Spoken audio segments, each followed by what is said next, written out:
Hi guys, welcome back to 17 square meters garden. I hope that you are all doing well. Today I want to take you along for seed starting process for my balcony garden. So this year, other than flower seed, I'm also growing some edibles, and as you know, my balcony is in shade and it can get a little bit tricky to grow edibles in shade because, as you know, most edibles need full sun exposure in order to produce, to grow healthy. But I picked up some varieties that I'm hoping will do just fine. So today I'm starting like the first few of them, those that I can transfer quite early on my balcony that support a little bit of colder temperatures, as well as some flower seed that I know will take a bit of a longer time to mature. So that's what we will do today. I want to show you kind of my setup, what tools I'm using, how I'm kind of organizing all of this, and we'll just, talk through a bit of a maintenance when it comes to starting seeds. So here we are, it's my little corner for like houseplants and seed starting, because there's my grow light in here. I am waiting for another one like this to come. It's a full spectrum grow light. It's essential for me because I do not have like south-facing windows to provide enough sunlight for my seedlings and for my houseplants, so I am supplementing them sunlight with this grow light. So when it comes to my setup, as I mentioned, I'm using a grow light. It's a full spectrum grow light, which means that it's suitable for all kinds of plants, for seedlings, for houseplants, all sorts of stuff. For containers, as you know, if you follow me on Instagram, that I buy a lot of annual plants, and usually they come with either those larger or a little bit smaller plastic containers, and I keep all of them, most of them I keep most of them, because after I can reuse them for my seeds. I don't tend to buy those cardboard containers that are really trendy right now because they are eco-friendly, they can decompose and such. I'm not a fan of those, and I would not necessarily recommend them for beginner gardeners because if you tend to overwater your plants, which you shouldn't obviously with your seedlings, but if you tend to overwater your seedlings, those kind of cardboard containers can easily and really quickly rot out. It has happened to me before, so I prefer to go with plastic containers. It's very important, they need to have a drainage at the bottom, and the tray that you place them on, it needs to have, I'm going to show you from up close. So as you can see, it's not completely flat, it has those little, I don't know what they are called, but it allows the water to kind of drain. Even if I would overwater my seedlings a bit, the water can easily go in those little like holes. No, they're not really holes, but you know what I mean. So another very important thing is you need a seed starting mix, soil mix, because your seedlings, they have very tiny, very fragile roots. So if you were to use any other like garden soil or whatever, it's too compacted. Your seeds will not be able to develop correctly their roots. So you need very light, very fluffy soil mix designed for seed starting. I'm using just this simple tray and my plastic pots. I have those trays where you cover them to keep the humidity inside. It did not work well for me because we already have a quite high humidity, so when I put this dome over my seedlings, I start to have some mold and some rot happening, so I don't find it necessary. I just use a simple tray like this with plastic pots, and I don't ever have any problem with my seeds kind of dying or the soil getting too dry.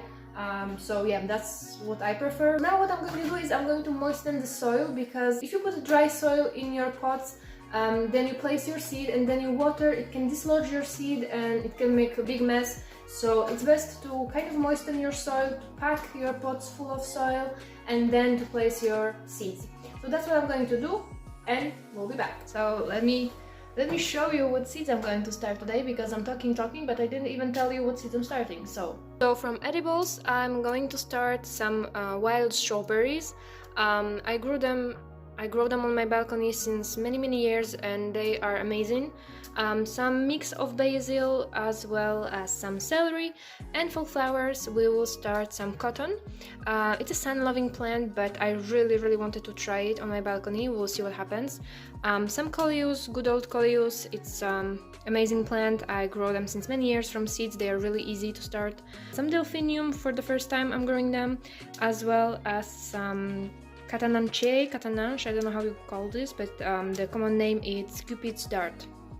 And I almost forgot, I've been soaking some peas in the water overnight because it helps them kind of to sprout, because they have very hard shell. So those kind of larger seeds is best to soak them overnight or for 24 hours so that they are a little bit more like swollen and it's easier for them to sprout. Okay, I have my pea seeds ready to go. I have my bamboo stick to poke holes. One of the reasons why I'm planting my seeds directly in pots rather than those special seed trays.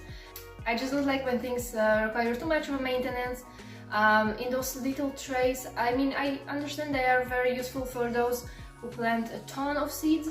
That's not really the case for me, because since I'm planting seeds only for my balcony, I don't need like 200 seeds of each kind. I'm just sowing a few of every variety. That's why I prefer to put them directly in the pots so that later on I don't have to bump the size over and over and over again, because that's just too much of maintenance for me. So I'm going to start planting those pea seeds in those bigger containers, and I will plant one seed per pot, just like that, covering with the soil. So normally when you plant seeds, you want to plant two or three seeds at the time, because it's not like one seed equals one flower. Sometimes if you plant 3 seeds, you will have 3 seeds that will germinate. Sometimes you will have one, sometimes you will have none. So it's always best to plant more seeds and later on you can just pinch them and only keep those stronger ones. But in this case, I will just plant one per container. I plant several containers. I will obviously not need as many, but yeah, I already forgot where I planted because I'm talking. I'm planting about, let me see, 1, 2, 3, 4, 5. I'm planted 1, 2, 3, 4. I'm planting around 9 seeds. I'm not expecting to have 9 plants out of it, but we'll see what happens. Okay, so I figured out I placed some little plant tags. They are not really plant tags, but I don't have like a good method of tagging my seedlings, so I just stick a piece of paper near the pot. So now, let me see, maybe let's go with Coleus, because I really like Coleus. That's like my go-to plants. They are so resilient, so nice for a part shade or a part sun. Even in full shade, they grow really well. They have beautiful, colorful leaves.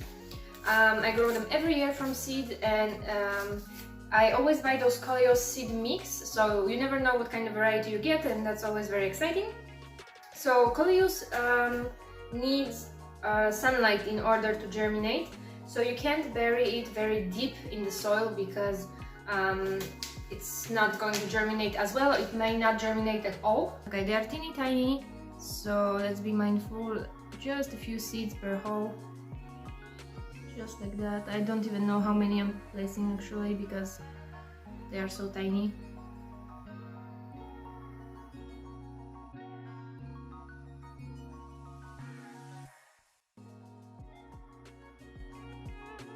So now I will sow some cotton. It's the first time I'm sowing cotton. I know that they need quite warm soil and quite warm temperatures in order to germinate. Since I'm starting them indoors, that should not be an issue, but you need to wait before you place them outside, because as I said, they do not tolerate cold. I never sowed them before, so I have absolutely no idea what to expect. It's a trial because they, as I mentioned before, they are sun-loving plants, and I have part shade balcony. But I noticed that a lot of the times if I start plant from seed, even if it's a sun-loving plant, because they are started from seeds in this kind of part shade environment, they can adjust, they can kind of adapt to lower light, rather than if you would buy already like mature plant and bring it on your shady balcony or to your shady garden, then they can kind of suffer from a shock and they won't grow. Just look at this, how cute are those seeds. I mean, honestly, I have never seen seeds cute like this. Look at that, they look like a little fluffy kind of, I don't know, so cute. So I think I will go ahead and plant my cotton in this line.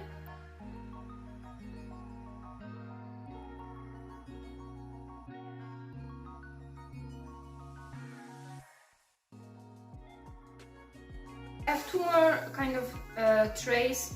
So what I'm going to do, I'm going to start some edibles. I will do some celery and I will do some wild strawberries. Wild strawberries are my favorite.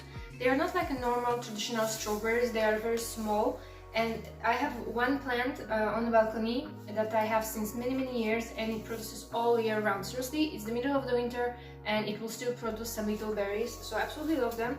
I bought a mix of like red and yellow berries, so I'm really excited to try. The one that I have on my balcony, I grew it from seed as well.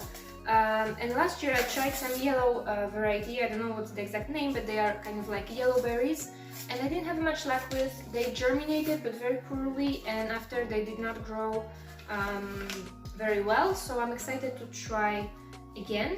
I really don't like when seeds are so little because after they get everywhere. Okay, let's sprinkle some seeds on top of soil, just like that. Okay, let me just kind of scratch a bit the soil, just lightly pack the seeds inside, just like that, so that they don't dislodge.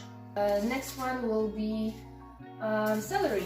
I grow celery every year, and celery is very easy, but I have never grown them from seed actually. So how I grow them, I buy celery, I cut the bottom, I place the bottom in a container with water, and then when it starts to develop some roots, I replant it in the outside. It's more of a regrowing the food from scraps, and it worked really well for me this way. So this year I just want to start them from seed to check if it's as easy as regrowing them from scraps.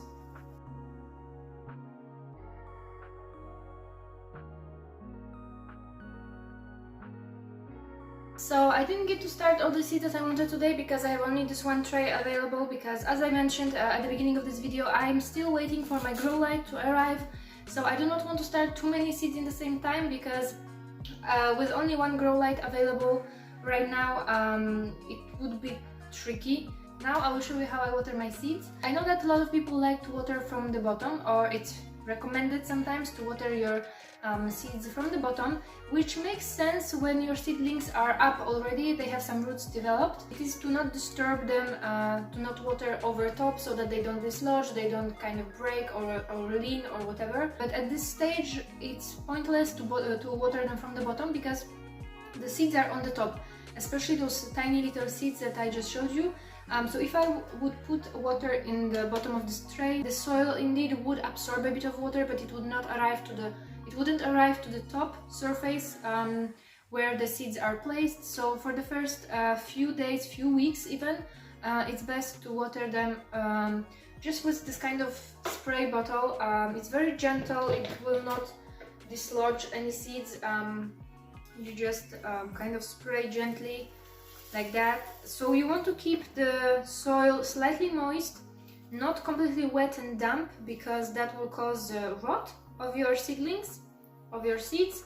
So make sure that the soil is moist but not soggy. So for today that's it, and I hope that you enjoyed watching this little video. I hope that maybe you learned something new, maybe it helps you or motivates you to start your own seeds as well for your little balcony garden. Thank you so much for watching, and I will see you in the next video. Bye!